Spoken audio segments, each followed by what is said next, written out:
मुल्ला नसीरुद्दीन खोजा की कहानी। अनमोल तोहफा। एक बार बादशाह ने देश के तमाम बड़े अफसरों, रईसों और बुद्धिमान लोगों को अपने यहाँ भोज पर आमंत्रित किया। सभी लोग सज-धज कर बादशाह के यहाँ पहुँचे। इन मेहमानों में खोजा नसरुद्दीन भी था।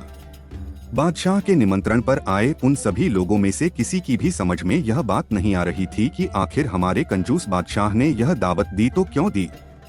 सबसे ज्यादा उलझन में था खोजा। बादशाह के यहाँ दावत पर पहुँचे सभी लोग यह देखकर हैरान थे कि बादशाह ने उन्हें बुलाया है तो शायद इसलिए कि वह उन्हें खिला पिलाकर कई महीनों तक नए नए बहानों से नए नए टैक्स लगाकर उनसे दावत की कीमत वसूल कर लेगा। लेकिन खोजा के पास तो एक गधे के अतिरिक्त और कोई पूंजी भी नहीं है। वैसे भी बादशाह जिन दिनों बीमार चल रहा था, तब खोजा ने दूर की सोची थी। उसके बाद तो बादशाह को खोजा की शक्ल भी नहीं देखनी चाहिए थी। खैर, दस्तरखान बिछे, सबने छक कर भोजन किया, डकारे ली और रवानगी की तैयारियां करने लगे। तभी देखते क्या है कि राजमहल के भीतर से कुछ राज कर्मचारी उपहारों के टुकड़े लेकर आ रहे हैं। पहले तो उन्हें यही लगा कि जो उपहार लेकर वे यहाँ आए थे और बादशाह की नजर किए थे वही उपहार वापस आ रहे हैं, लेकिन जब तमाम टुकड़ों में एक जैसी चीजें ही नजर आईं तो उनका अंदाज गलत निकला।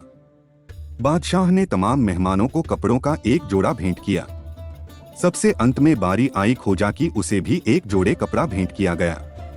लेकिन खोजा को दिया गया जोड़ा बाकी तमाम जोड़ों से एकदम अलग था।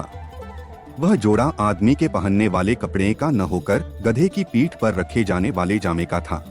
खोजा ने जैसे ही उस जोड़े को खोल कर देखा, उसे समझते देर नहीं लगी कि उसे अपमानित करने के उद्देश्य से ही उसे इस दावत में आमंत्रित किया गया है। सबके सामने बादशाह ने उसे यह जताने की कोशिश की है कि वह एक जोड़ी कपड़े के लायक भी नहीं है। बादशाह की निगाह में मुझे ज्यादा औकात मेरे गधे की है।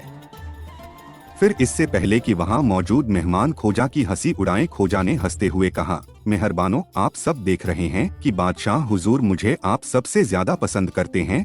इसीलिए उन्होंने आप सबको तो बाजार में मिलने वाले आम रेशम के कपड़े का जोड़ा दिया है, लेकिन मुझे तो उन्होंने स्वयं का जामा ही भेंट में दे दिया है।